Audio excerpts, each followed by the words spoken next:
introduce myself. I'm not exactly sure what that's going to entail, but I'm going to call Starke Miller up, and his topic tonight, as you saw from our newsletter, is Destruction Comes from the North. And that's such an appropriate title for his topic tonight. And one of these days he's going to tell me where that is in the Bible. All right, good deal. Y'all welcome Starke Miller.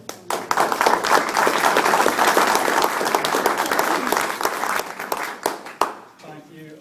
Alan, I think I told you that I would rather introduce myself because rather than ask somebody to lie about me, I would rather lie about myself than somebody else. These are handouts. I have 40 of them. Pass those that way. If I got a husband, wife, maybe take just one. I've got 40 here. I'm glad to see this big crowd tonight. I would have prepared a little better if I'd known all you people would show up. I was asked to do this at the last minute. This is not one of my normal subjects that I do talk about. I am Starke Miller. I am a native Memphian. I went to University of Mississippi for 2 years. And I always heard about the University Grays, the boys from the University of Mississippi who formed a student company and fought through the war. Heard all kinds of myths and legends about them. And I just thought about that all and all for years. And then in 1990, I guess as most of the rest of America, I watched the Ken Burns documentary.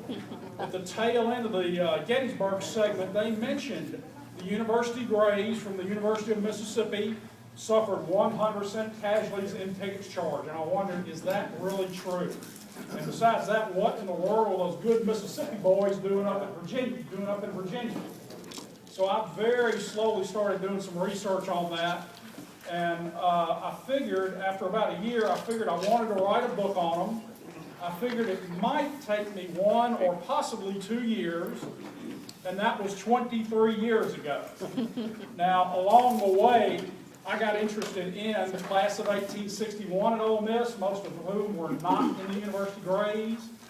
I got interested in one University Gray in particular, a boy named Jeremiah Gage, who was mortally wounded right before Pickett's charge in the cannonade. Wrote a sad death letter home to his mother. Most of you have heard, many of you have heard. And if you can't hear me, please raise your hand.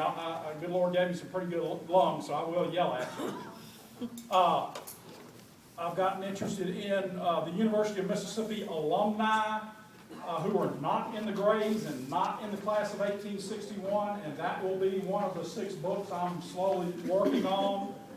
I also got interested in yellow fever in Holly Springs, Mississippi in 1878. I knew about Memphis in 1878 and how rough and how bad it was.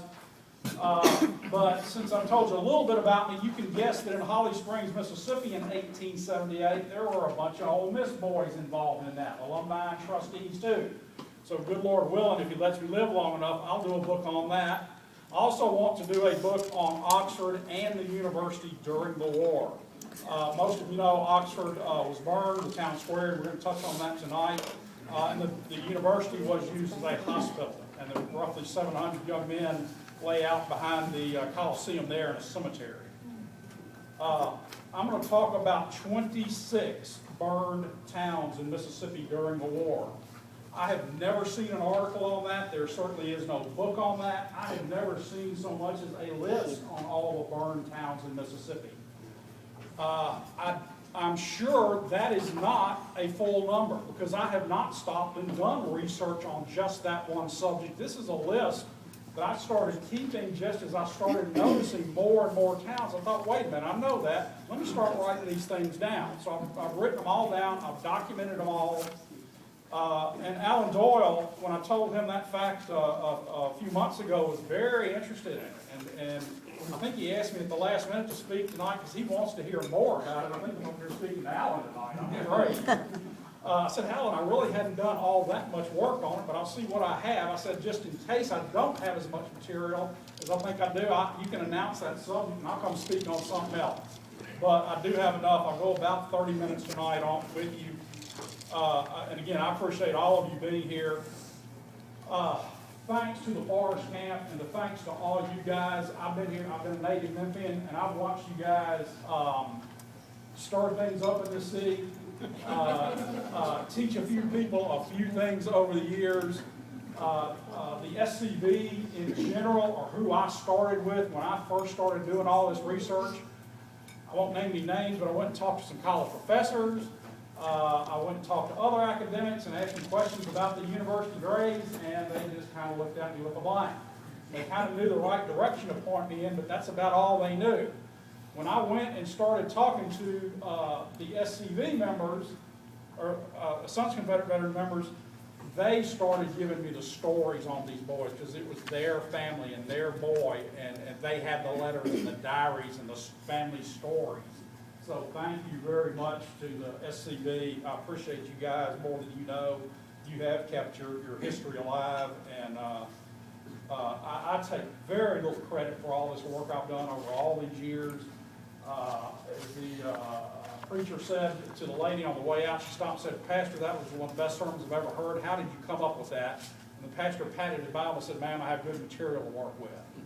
My material is not quite that good, but it's darn close. It's the lives of those boys and their families and what they went through. That's the material I work with, and that's the material I try to save.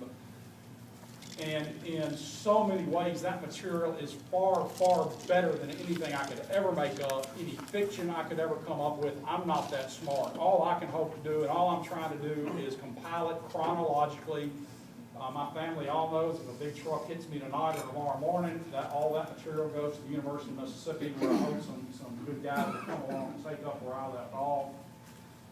But I greatly appreciate you guys as far as camp in particular, and I almost let that go. The Tip of Tigers, I'm glad to show up tonight.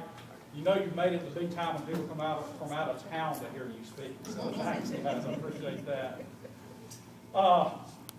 Destruction comes from the north. We're going to talk about 26 burned Mississippi towns that I know of. From Jeremiah 1:14, it says, "Out of the north, evil will break forth on all the inhabitants of the land." If you look through Jeremiah, there are a bunch of quotes about evil coming from the north and destruction coming from the north. Say it one more time. Out of the north, evil will break forth on all the inhabitants of the land, and that is Jeremiah 1:14. And I believe that's King James Version. As I say, when I started looking at the university grades, and I also started reading Oxford, Mississippi history, I very quickly ran into the biggest thing that happened in Oxford, and that was the burning of Oxford, Mississippi on August 22nd of 1864 by A.J. Whiskey Smith, Union General. I read and saved everything I could find about the burning of Oxford.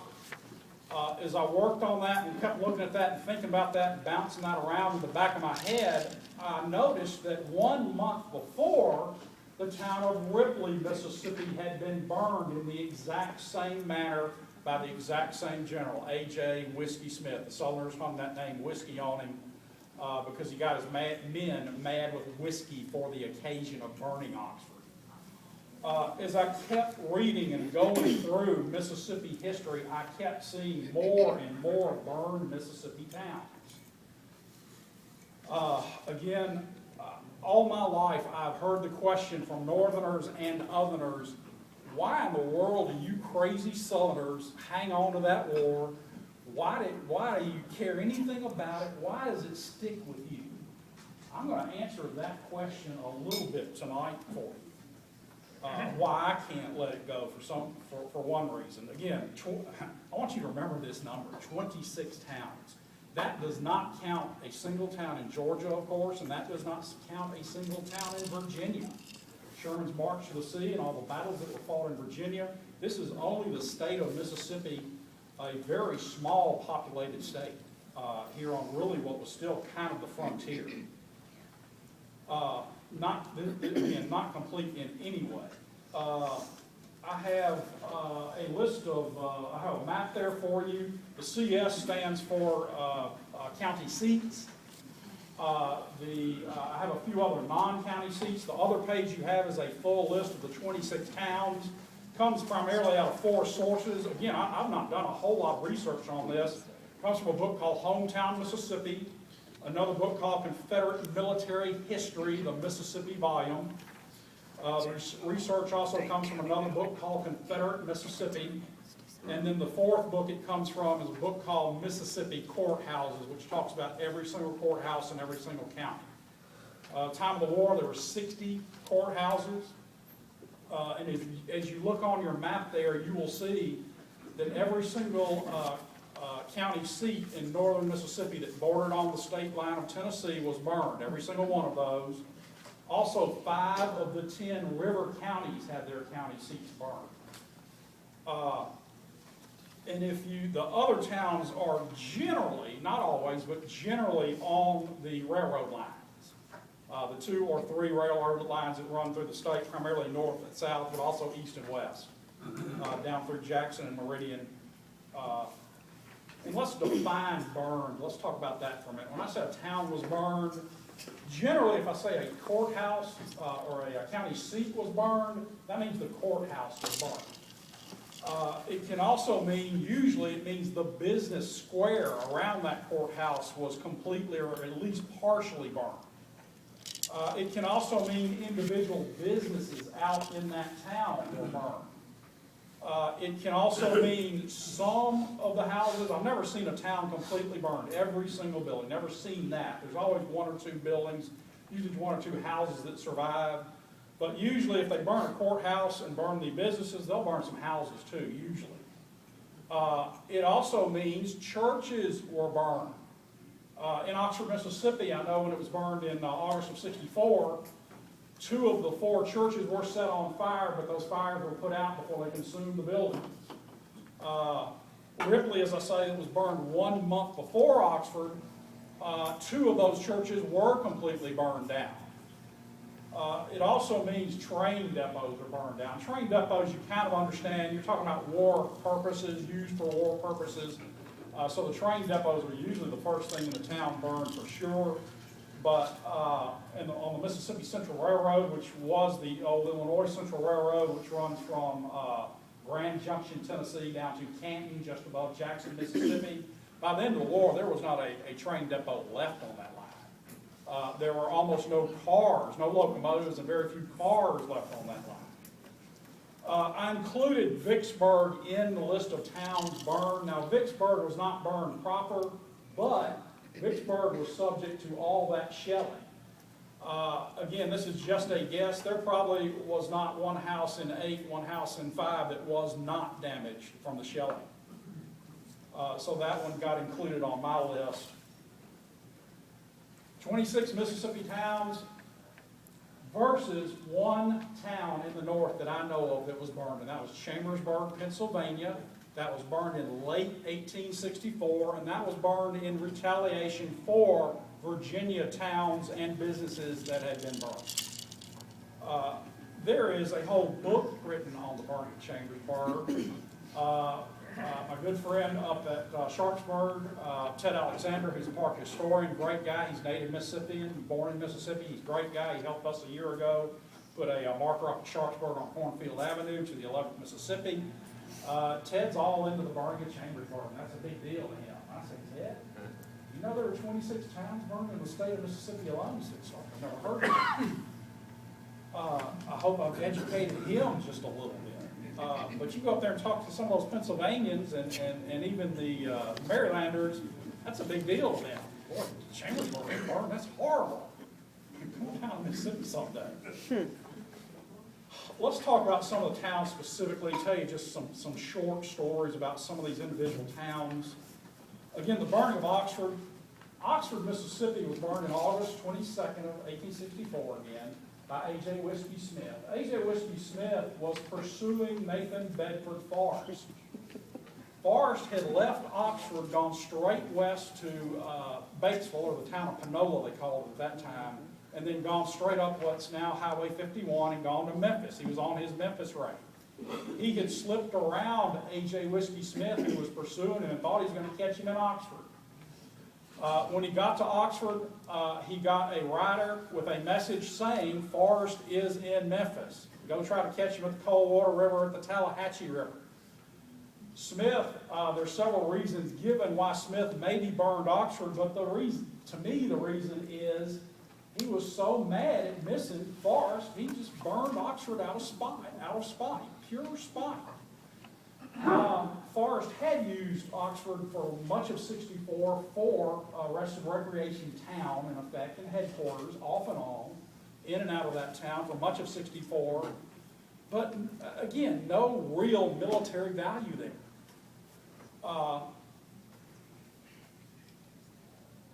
Mrs. Jacob Thompson had a house on the outskirts of Oxford. Her husband, Jacob Thompson, was in the Confederate cabinet. He was also minister to Russia and special minister, minister to Canada, and probably helped with some of the Confederate Secret Service in Canada. The Northerners, as a matter of fact, hated Jacob Thompson. So in '64, when the town of Oxford was burned, a detail of 2 captains and their squads were sent out to burn Jacob Thompson's house. And a very typical story, what I've seen told over and over and over again. When those captains got there, they told her they were going to burn her house. They're going to be very magnanimous, very nice to her. They were going to give her 15 minutes to get anything out of the house that she wanted to keep. Just a few basic things that were special to her that she wanted to get out. They were going to let her do that. As fast as she and the servants could go in and pull things out, they were stolen. That was I always try not to use any cuss words, especially with ladies present. That was a damnable trick to have her go in and pull out anything that was most valuable so it wouldn't burn up so they could steal it. Her daughter, who had given birth about 10 days before, was carried out on the bed with the baby and placed in the yard. The captains did say, we have one of them's diary, he did say this was disagreeable to me. He went and stood next to her during the burning, and she looked at him and said, "Sir, you will see how a Southern woman can lose her house and everything she owns." She stood there without a tear, without a word, and just watched her house burn. And her house was the finest in Oxford, period. She and her husband had shopped in Europe for most of the furnishings. It was the physically largest, most beautiful house in Oxford. And that's how she lost her house. Those 2 same captains were ordered to go burn the University of Mississippi. The University of Mississippi had been used as a hospital. Was that a war purpose, really? The 2 captains went out there, and one of the only good things you will ever hear me say about a Yankee, those 2 young men had some courage and had some guts and had some character, because they refused to carry out such a vandal order. They didn't burn the university. God bless those 2 young men. I've got on my list of about 400 more things to do is track those families down someday, those descendants, and have the university thank them. University of Alabama did get burned and didn't reopen until 1870-71. The University of Mississippi did reopen in 1865 and 66 and did put a class out that year. If you're A.J. Whiskey Smith, and to me you're pretty much a war criminal, but you're a Yankee and your good friend is Sam Grant, who becomes president. He's a war criminal in his own right, but if your good friend is Sam Grant, and you've burned a few towns in Mississippi, and the war's ended and over, and you can cashier out of the Army, and you're A.J. Whiskey Smith looking for a job, Grant appoints you postmaster of St. Louis. Not a bad job for a war criminal. They tell me I have a little bit of feeling about all this, I do.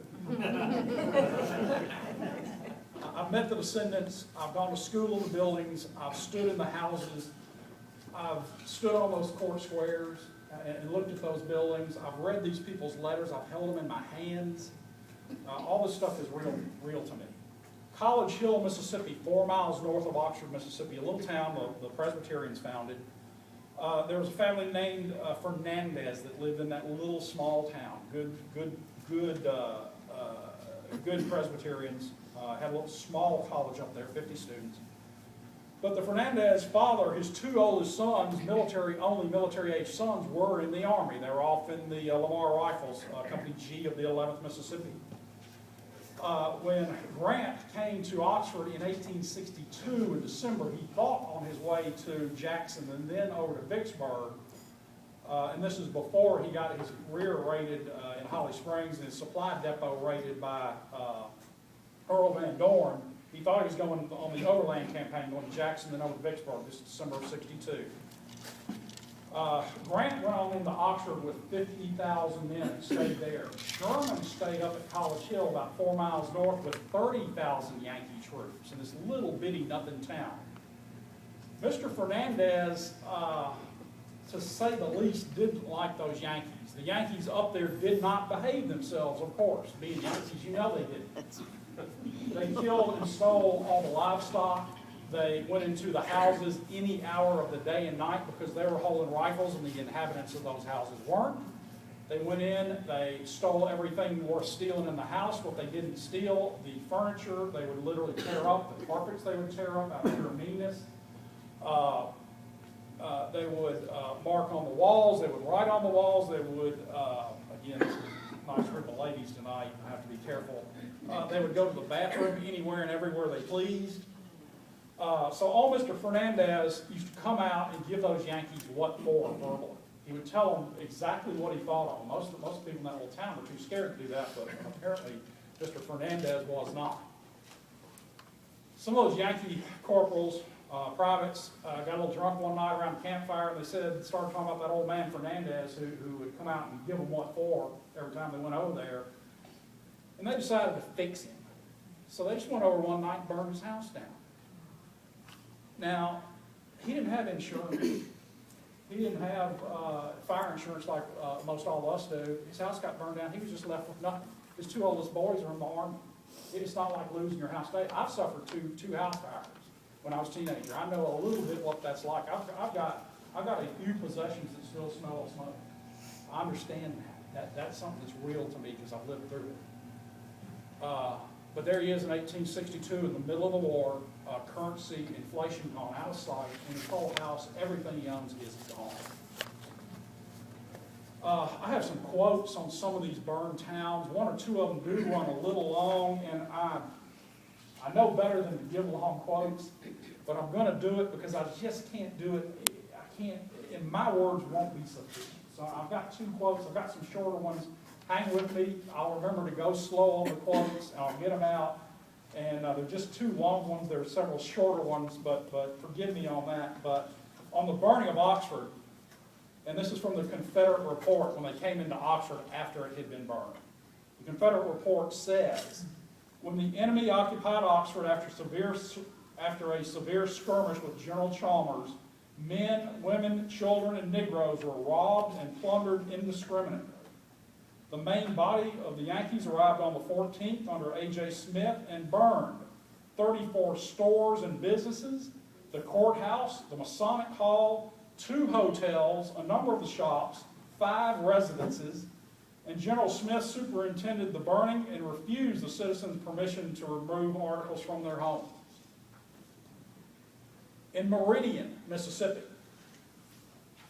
the report says, it can hardly be described better than in Sherman's own words, in Sherman's report. Sherman wrote, for 5 days, 10,000 men have worked hard with a will in that work of destruction with axes, crowbars, sledgehammers, claw bars, and with fire. I have no hesitation in pronouncing the work well done. Meridian, with its depots, storehouses, arsenals, hospitals, offices, hotels, and cantonments, no longer exist. All the same time, detachments destroyed 60 miles of railroad on the north and east, burning ties and twisting iron, and about the same amount of road on the south and west. All bridges and trestle work in this region were burned, and locomotives and cars were destroyed. Harrisburg, Mississippi, during the battle. No federal reports mention it. Perhaps they were so accustomed to destruction by now that it seemed too normal to mention.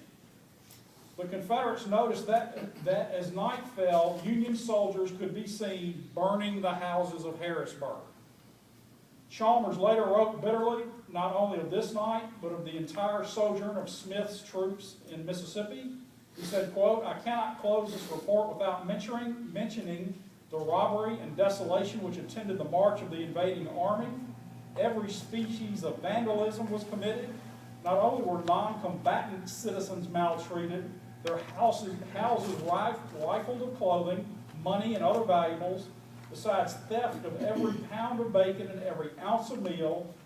But the same source of rapine and cruelty was shown toward unprotected widows and orphans who were stripped of all, and in many cases turned out of doors with nothing left them except for wearing apparel upon their backs. Cows and calves were killed for mere wantonness and left in private farms and in public thoroughfares to rot. We move on to Jackson, Mississippi, the capital. This is out of a Union diary. At 2 o'clock, we entered Jackson, the capital of Mississippi, which in its day was a very pretty place. But before we left, it was also almost a mass of smoking ruins. He goes on to say the State House is a very fine building. It, I believe, was the only good public building that was not burned. He missed that a little bit. The governor's house still exists and was not burned. The mayor's private house was not burned. Not all the houses were burned, but almost all the public buildings and all the hotels and all the businesses. Jackson, go ahead. It became what? You ate at the barbecue place I've eaten at a few times named Chimneyville. Chimneyville was Jackson's nickname. Called it standing. After that, because you rode, you came on a train if the line still existed after, and it did after the war, but even during the war, if you rode your house or walked into Jackson, you didn't see a forest of trees, you saw a forest of chimneys. That's all you saw. The town was gone, essentially. Jackson was occupied 4 times. I was asked a good question earlier tonight when I was sitting there. He said Jackson was invaded several times, wasn't it, and burned. I said, yes, sir. 4 times. The 4th time there was nothing left to burn. The first 3 times they did burn more and more and more of it. Again, this is a Yankee diary. He says, we fell in and then marched to the west side of the city, Jackson, and went into camp. The boys are perfectly crazy setting the houses on fire and stealing and etc. This was a nice place, but it is all burned now nearly. The state and the courthouse are the only things left. I've got a little longer quote, and I will go slowly. Please bear with me. Again, my words, especially on this and one other, just wouldn't do it justice. The half has not been told touching on the vandalism of the enemy while in occupation of that ill-fated city, Jackson. Every house in the place that was unoccupied and nearly all of those whose owners remained to protect them were sacked and gutted. Officers as high as colonels were seen to enter and steal articles of value and to carry them away. Some of these officers were heard to say, well, I've never stolen anything before, but I'll just take something this time.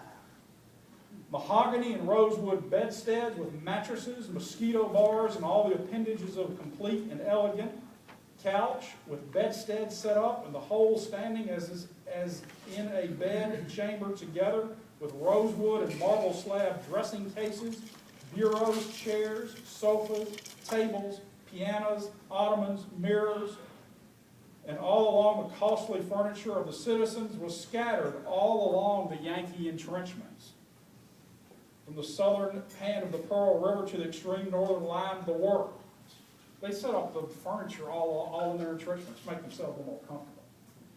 On these beds, the Yankees slept and carried on their hellish debaucheries with the Negro wenches of the town, playing cards, gambling, eating and drinking on the table, amusing themselves among the stolen plunder during their drunken carousals, and even refined and in an elegant way, and in their departure broke them into 1,000 pieces.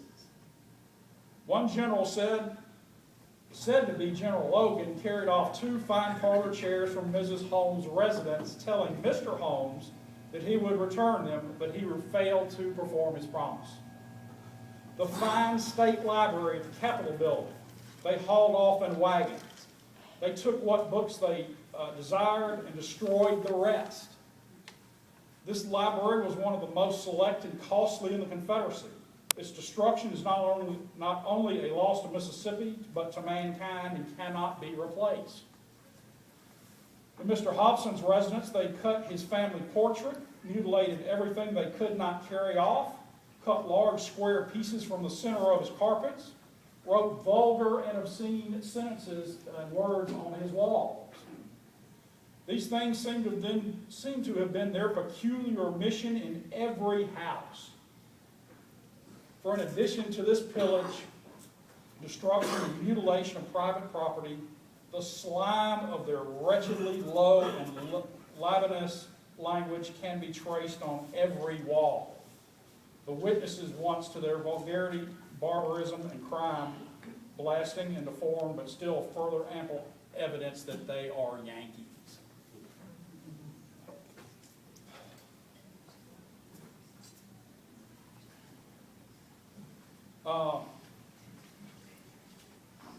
Let's talk about destroying a courthouse.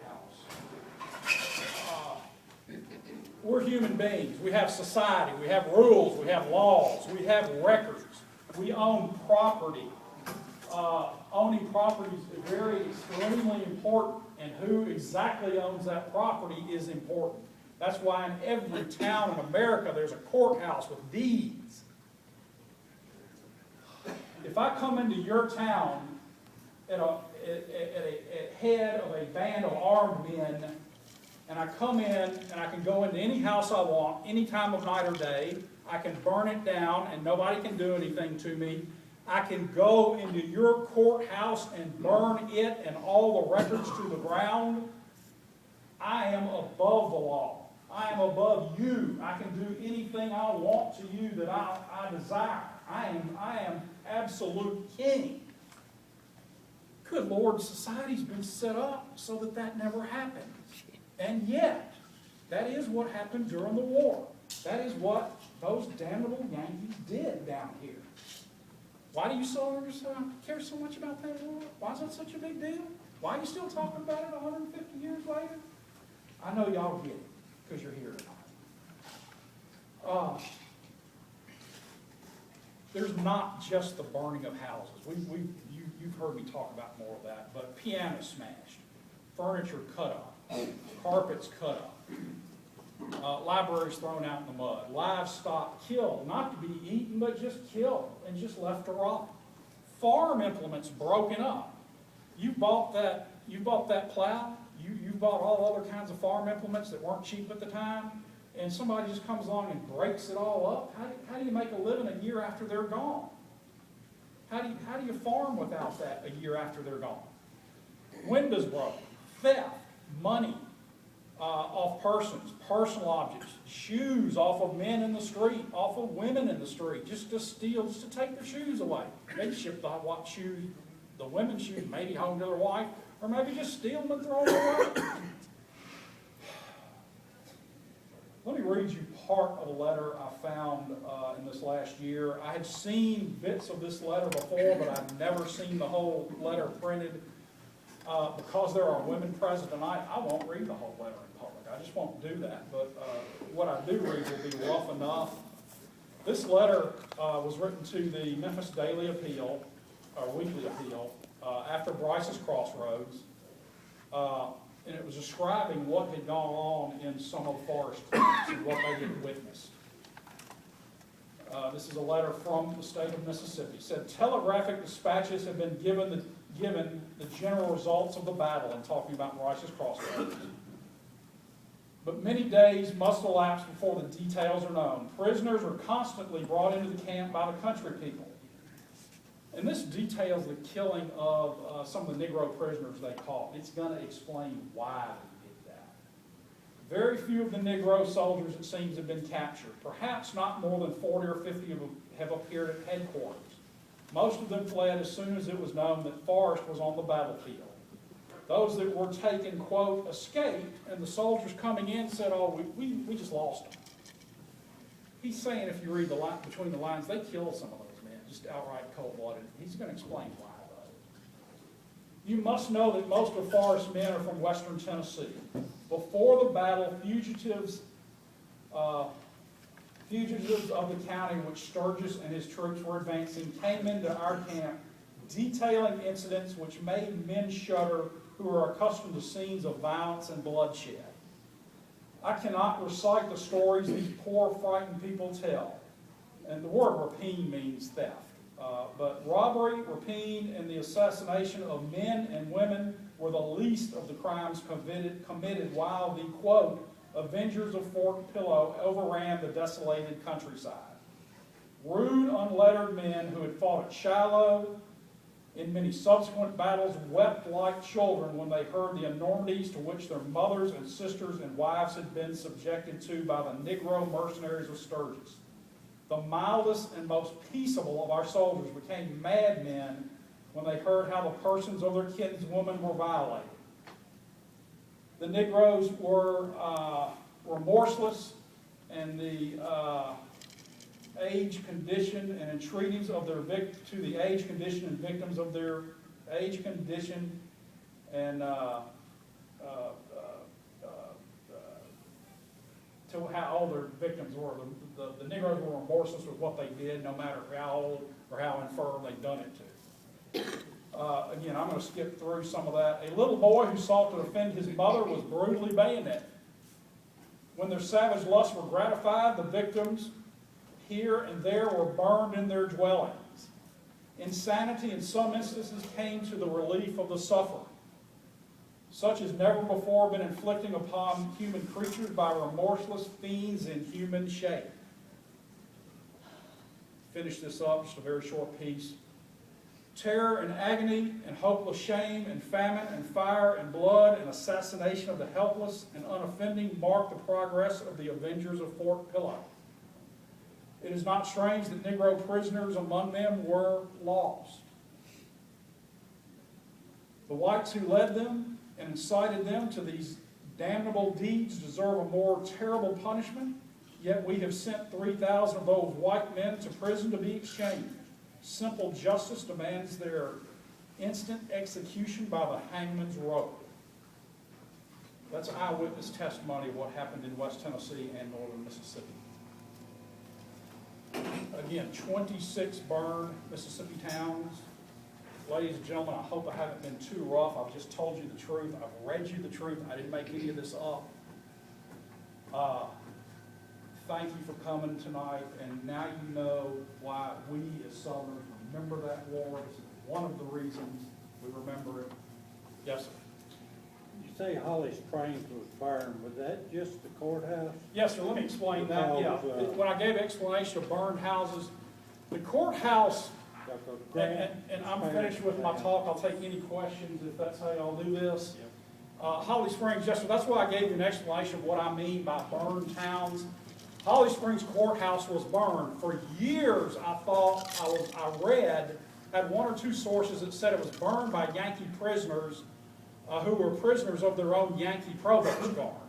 I have since, in the last 3 months, found some material that says A.J. Whiskey Smith in '64 on his excursion into northern Mississippi burned the courthouse. So I have two differing accounts on that. Well, the story in the local town is that the lady that owned Montrose stored General Grant's possessions while he was on the Vicksburg campaign, and he spared the town.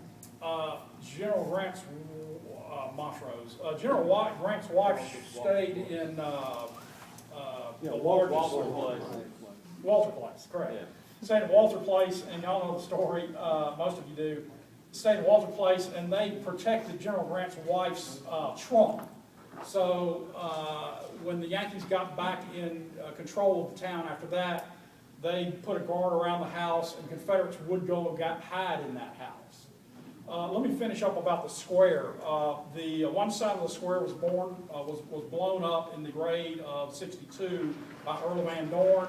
When A.J. Whiskey Smith came back in '64, for sure he did burn another half of one side of the square, and he probably, and I'm leaning toward blaming him for burning the courthouse instead of the Yankee prisoners. A lot of these things, you'll find two different stories. The Yankees will say, oh, the Confederates set a few things on fire and it blew out of control and burned some other houses and some other businesses. And the Confederates will say, look, we didn't set anything on fire, they did it all. So you get some differing accounts sometimes. Yes, sir? My uncle said that Shannon was burned. Shannon, see, He and my aunt lived down I wouldn't doubt it. This is not a complete list by any stretch. Again, there are a few more sources I'd like to just take some time and go look at. Yeah. Any other questions? Yeah, right here. Yes, sir.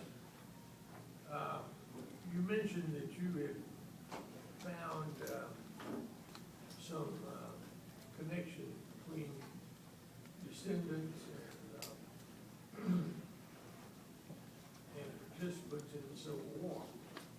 A particular connection that I wonder about is A.J. Smith. A.J. Smith is the general manager of the San Diego Chargers. And some of y'all may remember that the Chargers were actually the NFL team that drafted Eli Manning. Original.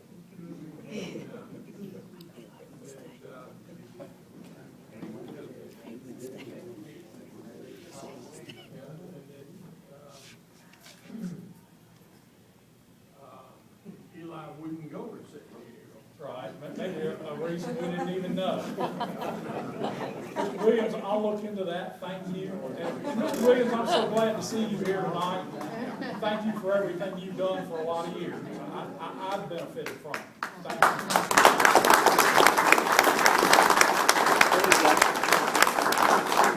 You guys mentioned something about Newton Station. Yes, well, you'll probably do Newton Station better than I do. It was burned on,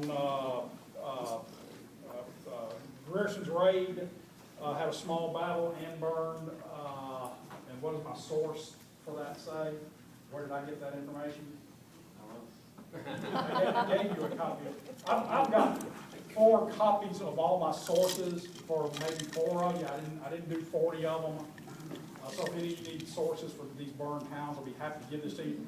I've got 6 books to do. This is not one of them.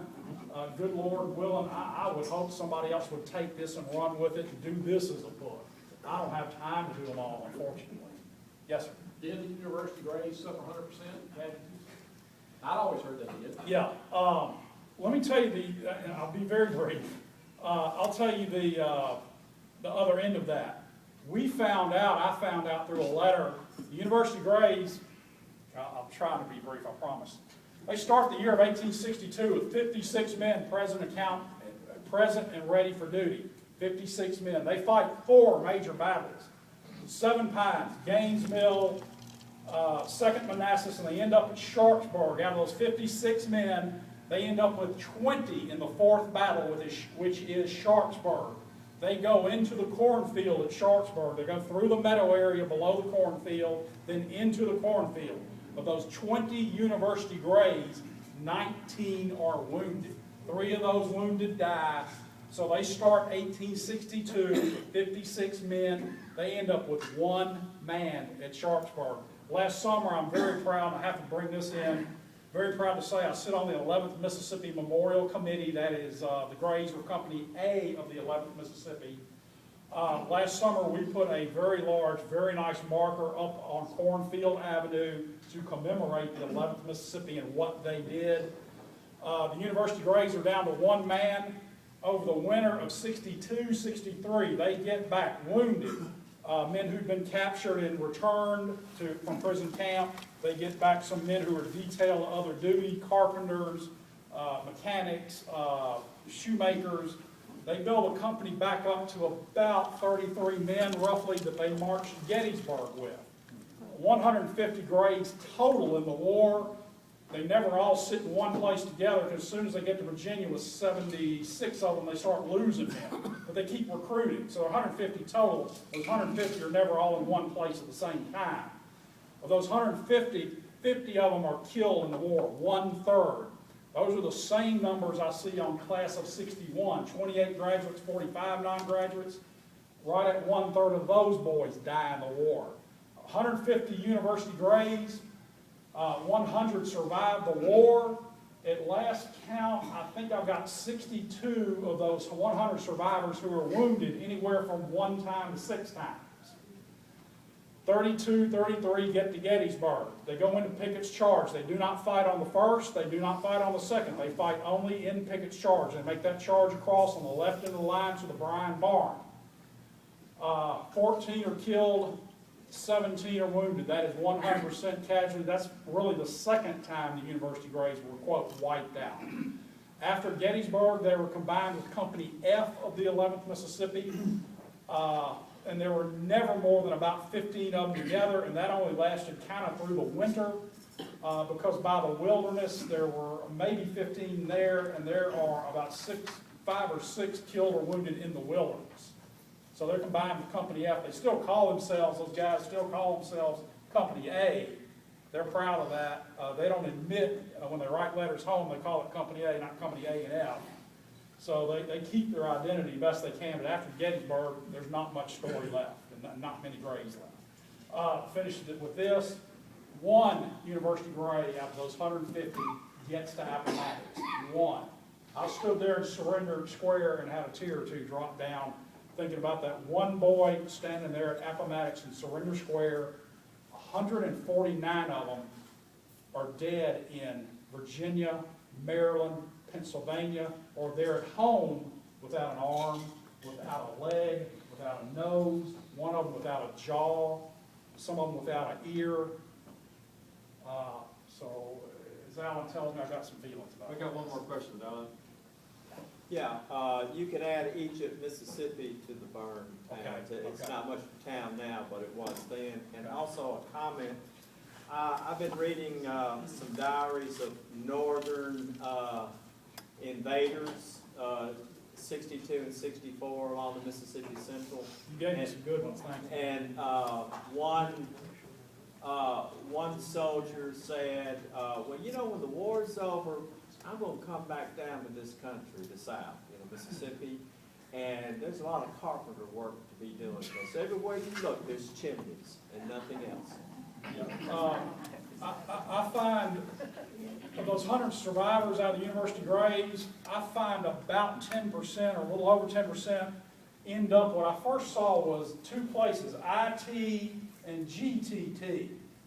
My mother was a genealogist, and I asked her, family genealogist, I asked her, and she didn't know IT, but she knew GTT, gone to Texas. The other one's Indian Territory, which was Oklahoma, is Oklahoma now. They were getting the heck away from the devastation in Mississippi. And in Indian Territory, they were getting the heck away from the federal government. Well, listen, we got time for a little more questions. This may be the only chance you're ever gonna ask Stark something in public, so anybody else? I do have one more. Hey, did you, in your research, find out, you run across very much about grave robbing? Ooh. I read a good article from a Union commander talking about how his unit specialized in, they would always head to the graveyards to dig up graves, and he was proud of this skull that he had that he used for a whiskey, like a canner. That's a new one to me. I've never heard that. I've seen some northern propaganda about using Yankee skulls and things for cups. It's all. Well, this was a Yankee using a Confederate skull. Yeah. He was proud of it. I'd love to see that. Let's get him stirred up a little more. I got a short story about Harrisburg.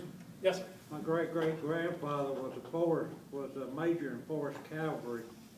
He was wounded there, and the Yankees were chasing him, and he got far enough ahead and climbed up in a tree. He said he was laying on a tree branch, and every drop of blood that he lost landed on a leaf below him, sounded like a bass drum in his ear.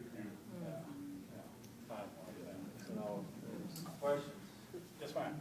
What about a genealogist trying to find information about people in all those counties where the courthouse were burned? And again, I talk about what I know the most. Oxford records out of their courthouse were saved by a 14-year-old boy named Kendall, who took a wagon, probably at his father or mother's urging, and he went into the burning courthouse and saved and took them down in a ravine and hid them out for about 3 or 4 days till the Yankees left. I've seen similar stories on 1 or 2 other courthouses, but yes, ma'am, there are courthouses that they don't have the land records.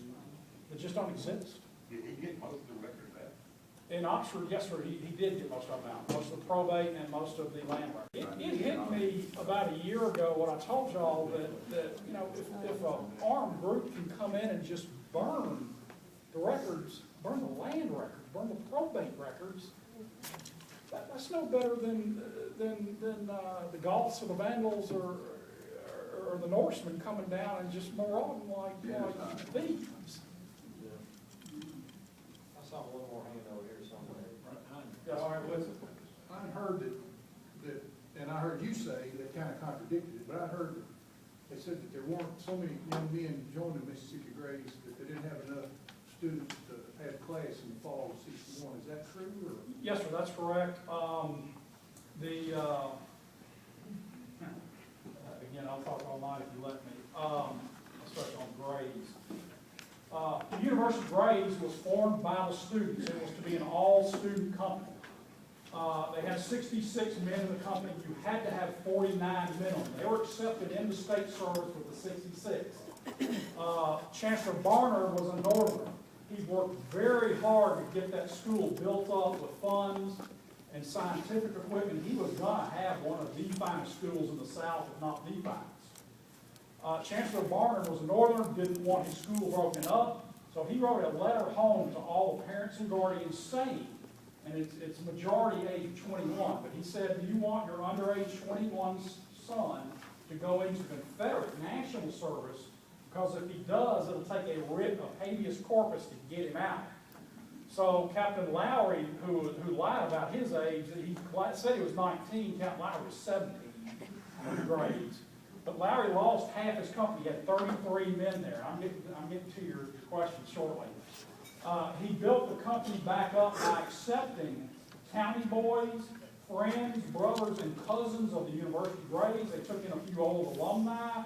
And the old one that got me, I was 33 or 4 when I started all this. Captain Lowry took in a 34-year-old alumni who never did much work and was too old. But that kind of got me. But he took in a lot of non-students that way, so he ended up with 50 students in the company and 100 non-students. The students were always the officers almost through the entire war. And you asked... Is that because they could read and write? That was part of it. They had started the thing. It was their little nucleus and their little group. They were smart kids. A lot of them who ended up as privates. I've got a kid named Gage who ends up as a sergeant. And he is so extremely frustrated. He thought it was going to be a one-year war, and he gets caught in the thing, and he's just a sergeant. All of his buddies, and I looked them all up, all his buddies are lieutenants, captains, majors, lieutenant colonels. Gage is making $11, or no, as a sergeant, he's making $22 or $24 a month. His buddy Captain Lowry, who gets a colonel, is making $200 a month and riding a horse. And Lowry's stuck walking everywhere he goes, and he's an armed sergeant at best. So he gets real frustrated. So his kids were very smart, could all read and write, and they got stuck in the thing. And tell me your question again. So many of the young men left. They didn't have enough to have class. Yeah. The war, Mississippi seceded on January 9th of 1861. So they had a long way to go to graduation in late June. And they graduated even later back then than they do now. The school was going to, if they'd all gone to the Army, the school was going to break up, and the chancellor hated that. And the school did break up because the University Grays were ordered out on May 1st. They did not have a graduation in 61. They did in 66 invite all the surviving seniors back, because in 66 when they restarted the school they had no seniors. So they invited those seniors back to get their diplomas, and they came back, and I won't go in any farther, I'll tell you emotional stories about that some of these guys have heard. But they did have a 66 graduation. It did break up the school. I don't remember the exact number, but you're correct. You read correctly. 4 or 6 showed up when they tried to open the school back up in 61, 62. I think 4 kids showed up. And they just abandoned the school before the war, left 2 professors or 3 professors as caretakers, and most of the school up. Barner ended up going north. Yes, sir. Forgive me for not remembering, you told me 2 or 3 weeks ago. I can't remember. It was Longstreet was the second chancellor at Ole Miss. He was uncle to General Longstreet. He was from South Carolina. He was from 49 to 56, 1849 to 1856. He was before Barnard, yes, sir. Barnard came in after him. Barnard got it over Waddell, and Waddell left, and then Waddell was chancellor after the war, fortunately. And Waddell was a great guy, I love him to death. I can tell you a great story about Waddell all night, you don't want to hear it. Any other questions? I don't have a question, but I would not disrespect the patriotism of any other state from any other state, but I would say the state of Mississippi is another for patriotism. My great-grandfather, Jeremiah Benton, was wounded at the Battle of Shiloh. He was in that hospital at OUS. But prior to that, he had also served in the Mexican-American War. He served under Jefferson Davis. Mississippi was asked for a regiment in this war, in the Mexican-American War, of 1,000 men. They had over 17,000 people to apply. My great-great-grandfather was one who was accepted, but they had contests to see who would be allowed to serve in that regiment. But the people in the beginning of the war weren't mad at the governor because he was sending them to war. They were mad at the governor because he's turning them down. Why am I wrong now, sir? I said I didn't disrespect. All right, let's things start.